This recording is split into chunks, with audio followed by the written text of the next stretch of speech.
The alarm's going off, man. Stop hitting snooze. I need you. If you're looking to feel like warm and fuzzy inside, like I'm your guy. So they're in my top 20 EHL teams for sure. There's emotion, there's hatred. This is not like a very friendly series. It's like SpongeBob when he's got like the napkin and like the potato chip. Like that's how I feel. Listen, Colson, I didn't have fun. Everything in my body hurts right now.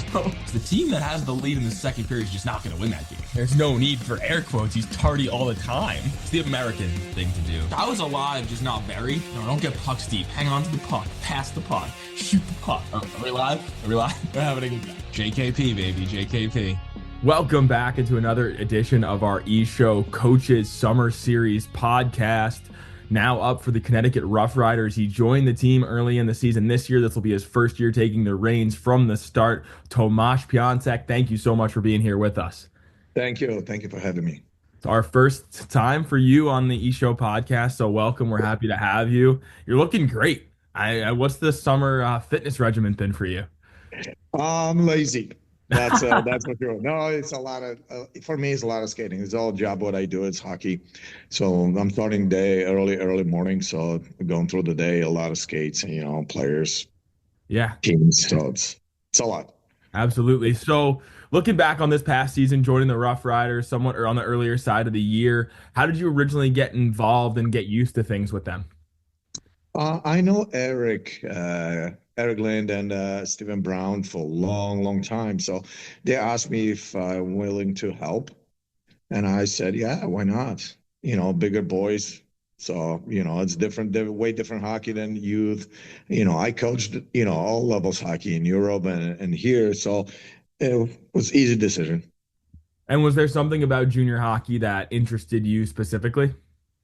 Obviously you have, like spectrum of coaching is way bigger than youth hockey or so it's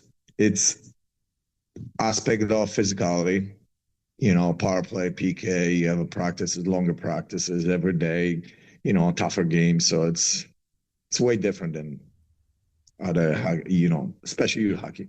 Yeah, absolutely. And the way the Rough Riders do things is different than, the rest of the league. Obviously, their priority is development. They don't bring in a ton of players mid-season. No, not a lot of trades, not a lot of moves, anything like that. So with their focus being on development first at all costs, how do you fit into that existing culture there?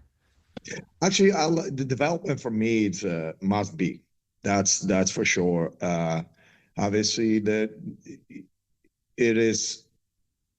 It is tough those days, developing, the players like to jump, ships, go from this team to that team, and also like the past season, we had a team, we try implement the system into the team, but, I went through a lot of different, scenarios with them and finally we got pretty good almost on the end of the season. Yeah. So development it must be. Exactly. And like you mentioned, the end of the season, 7 wins in the months of February and March. Not a lot of games, but a lot of wins in that stretch, including 3 against division leaders and the Bears and Providence. So how did you see your team kind of rise up against those better teams in the league? Like I said, we start clicking as a group, obviously individually, but individually it's one part of the team, but as a group, everyone was dialed in. We went through practices and focusing on the systems. That was a main issue for that team. Everyone kid thinks that one extra toe drag going to make them better. It's another turnover and there's a problem. So I believe team dialed in and they focus working as a group. So that's why we have successful the end of the season. And were there any like specific skills or aspects of the games that you noticed guys were improving on towards the end of the season? Every single player, which I'm going to quote somebody from NHL, one of the ex players, everyone can skate. Everyone can handle puck. Everyone can shoot a puck. But the question is, how's they going to do as a group? If they're going to support each other, they're going to play as a team, as a unit. That was the difference. So we focus on that majority of our season and pay off on the end of the season. And did you notice anything that you, Brownie, or Lindy did that kind of helped reinforce that team first mindset for the group? We always focus on that. But you getting 28 guys, some of them are kind of mentally on page, they team concept. Some of them wants to be a little bit more individual. So you have to put that group together, as alliance, as a team, so they can succeed. It's like I said, those are 20 years old boys, so they think they're better than they are. You have to put them in the right spot. So that's how I think. Yeah, definitely. That's, well said, well said. And you were tasked with running the forwards of this group, a forward group that had a lot of young players. So, what kind of things helped a younger group get used to, the heaviness of this EHL league? Oh yeah, that was a kind of challenging because the younger guys, obviously, for example, we play some teams like New Jersey 87s. They were heavy with the age outs, like 2 3 years difference. It's huge difference on the ice when you play against a bigger boy who can hit you. So decision making, not playing individually, moving the puck quick, support each other so the players can have options to move the puck and be better. So I think that was a big thing for the younger players to succeed. Yeah, and you did have a number of young guys that really made some big impacts. Corey Cardenas Aston and Sam Turkowitz both had over 30 points as just 06s. So how did you see them grow throughout the season and making that big impact at a younger age? Uh, Corey, very skilled player, very smart. His game was all about speed. So he had the chance to move away with a lot of you know selfish play. I'm not going to say he's selfish, but he was advanced mentally in that group, so he was making a lot of places by himself, but his speed helped him with the avoiding those heavy hits and play along the board. Kirk was, he has a nose in the net. He knows where the puck can end up, and that's why, means he's smart. He knew where the puck can end up, so he was going those spots. He was collecting pucks and tried to make it play. So that was good, actually. Yeah, definitely. No, those were two fun guys to watch. I got to interview Corey, and he was an awesome guy to talk to as well. But the team as a whole was younger. So, what kind of challenges does that entail for you, especially on the mental side of the game when guys aren't maybe used to playing, a schedule this heavy, a practice schedule this heavy, and of course, like the players that are the size they are. I think they adopt pretty good the heaviness of the schedule practices and then physicality. But the biggest aspect is the younger players coming to the team. They want to play youth hockey. They still have in their blood, if they're in their DNA, the youth hockey. They can make extra move. They can skate a little bit longer. They number move in the puck, and they surprisingly get into the tough situation when there's no step back. And so trying to improve.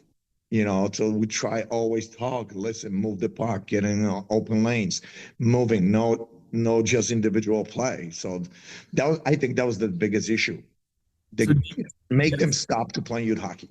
yeah. So do you think, having those younger guys, it makes the room for development a lot bigger and you guys can have a bigger impact on their decision making and stuff like that?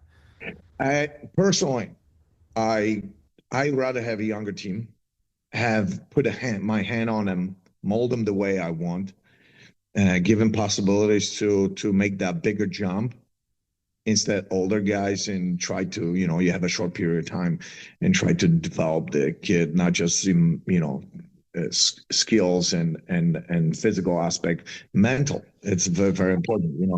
This is oh, sorry, this is a big part. Like make them to adopt junior hockey. Junior hockey. Yeah. It's really the decision making, would you say, is one of the bigger aspects? Yeah, decision making it's a huge, like I said previously, it's like youth hockey is still on them, and they think they can get away with a lot of things where they can't. Yeah. Because a 2 years older guy coming at you like at the speed like a choo-choo train, oh, that's going to be only the first and last time you're going to do it. You Exactly. know? Got to learn fast. Yeah, when that Yeah, happens. exactly. And as Exactly. far as your background goes, you played obviously professional hockey in Poland. You won multiple championship when you played. What was your style of game when you were a player? Uh, I was a physical player. Yeah. I was a grinder and tried to find, first outlet pass, moving the puck. European style is a little bit different, and I'm happy. I went through as a player, I had coaches from Czech, Slovak, Swedes, the Russians. That's a big. So it's a tough school. It's no individual play, moving the puck. It's not just north, south, it's east, west. So it's a lot of support, a lot of changing positions. So it was good. I was kind of like a tough guy. I'm not going to say it a goon, but play tough, Yeah, play tough. definitely. That's the thing. What we have to do. There's no other way. Would you say, I'm going to put you on the spot here, was there anybody on this Rough Riders team this year that reminded you at all of your game and the way you played? Anyone similar? Unfortunately, no, no. Like no, no. I'm sorry about it. I can't say it because it was especially Russian school, which I went the most. There was like go, Yeah. go. It was everything go. No slowing down, no taking breaks, no extra stupidity, no extra moves. Puck goes from stick to stick immediately. Yeah. So that's different than, you know, mostly over here. Yeah, so do you think it's a bit more of a deliberate pick game over here where, maybe a bit slower, maybe a bit more individualistic, would you say? Yeah, I think individual. It's no. We had individual players. Yes, they were pretty good, but concept of the game, the structure, we had to move the puck. We have to get open. There was no standing and like waiting for a pass. We tried to change the lanes. It was, I've seen teams like 87s. They're pretty good. They have a few Russian kids over there, Yeah. and they remind me of that kind of system. What I used to play. So yeah. So do you think, your, international perspective, have you tried to implement anything from your experience, playing in Europe into, what the Rough Riders are doing out there on the ice? Yes, I tried. I tried focus on a lot of those things. Physicality was number one. Number two, moving the puck, getting open. I hate dump and chase type of hockey. I want them to be creative. I want them to reverse, come back, regroup, and try to. I'm huge on the puck possession. You don't want to throw the puck away. So for a lot of those kids was kind of like, wow, can I dump it? I don't mind it, chip it around the player and go get it. But, dumping pucks, it's like a last resort. Or defenseman make a hard rim because he feels a little bit of pressure. You have to eat it and make a decision and get away from the forecheck. You have to, have somebody to support to make the play. So Yeah, so how do you think that puck possession game, do you believe it kind of starts from the blue line out? slowly, yes. Yes, it was. And we tried to do it. But took a lot, quite a few months to make them realize, yeah, it works. You Yeah. know, yeah, we can do it. We're capable.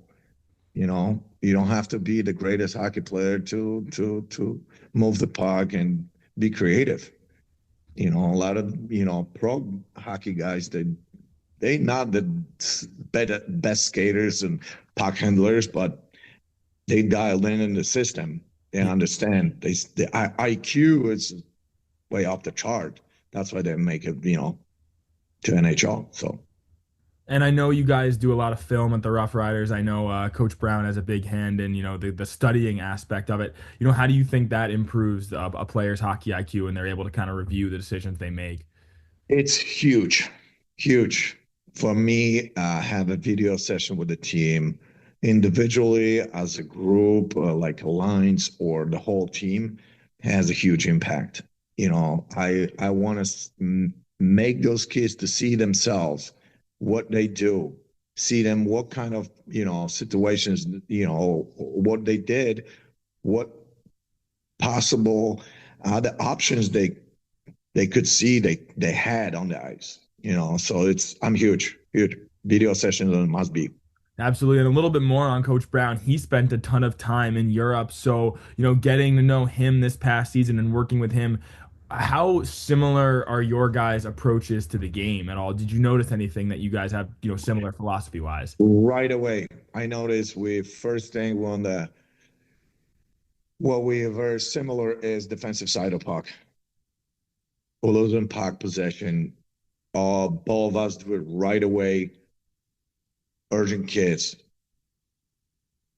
go back, be on the defensive side of the puck. Yeah. Yeah. That's the first thing. It's not hanging over, cherry picking. It's reloading and play defense. So we're both of us on the same page. It doesn't matter you're forward or defenseman. The whole team. The whole team has to do it. It all ties back to the possession. Yeah, exactly.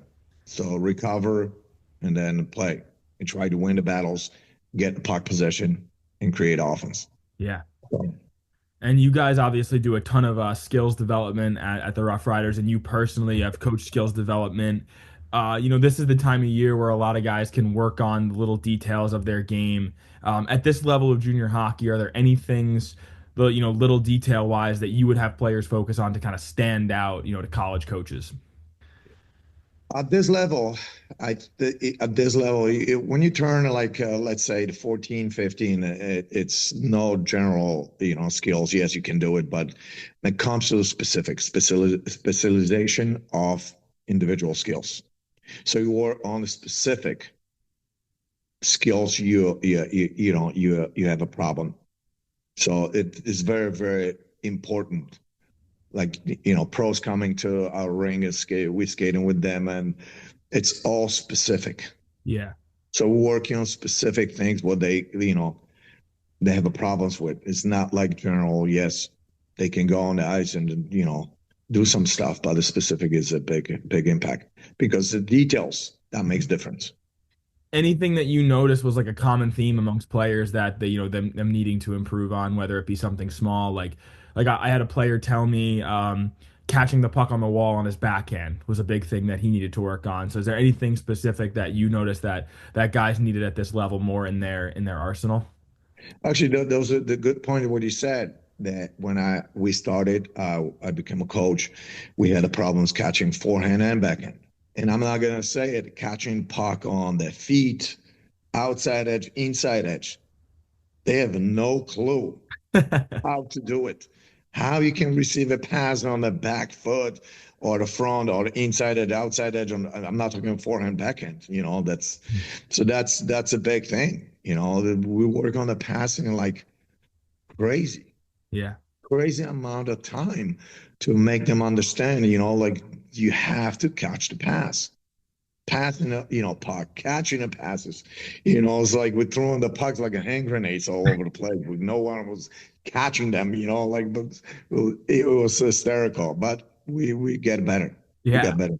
I love that. I love that. And one last question for you, Coach. This year, you get to jump in with both feet from the start of the season, and also through recruiting season. So when the puck drops in September, what kind of things are you looking to establish right away in this new era of the Rough Riders? Well, first thing we have to find our identity. What kind of team we want to be. That's a number one. Like I said, I like fast, high pace, moving the puck. Team with a lot of puck possession. So obviously, yes, we. I'm trying and all coaching staff try to select the players, but the eye's gonna show what we are, and obviously there's gonna be a big part adopt the system into the team. Obviously, they have to do what they have to do, but it's gonna be very, very interesting from the beginning. First, let's say 5 games, it's going to be like, oops, are we a team or a bunch of guys who just playing hockey? So it's going to be very interesting. And, you know, we're going to start, and I'm going to try to get them on the high pace and to recognize what's our pluses and minuses, what we have to work on and focus. So, but I'm happy to coach and be part of EHO. So Yeah. Well, we're happy to have you. We're happy to have you. Thank you. This was awesome. It was great to hear your perspective on things and get to know you a little bit more, and looking forward to getting to know you all year long. So we'll see you at the showcase in September, and thank you for being here. No, absolutely. It's my pleasure. Thank you. Thank you very much. Thanks for listening to the EShow, presented by the Hockey Podcast Network. Learn more about us at easternhockeyleague.org and follow us on all of your favorite social media platforms. Also, be sure to subscribe and get notified when our next podcast episode is released.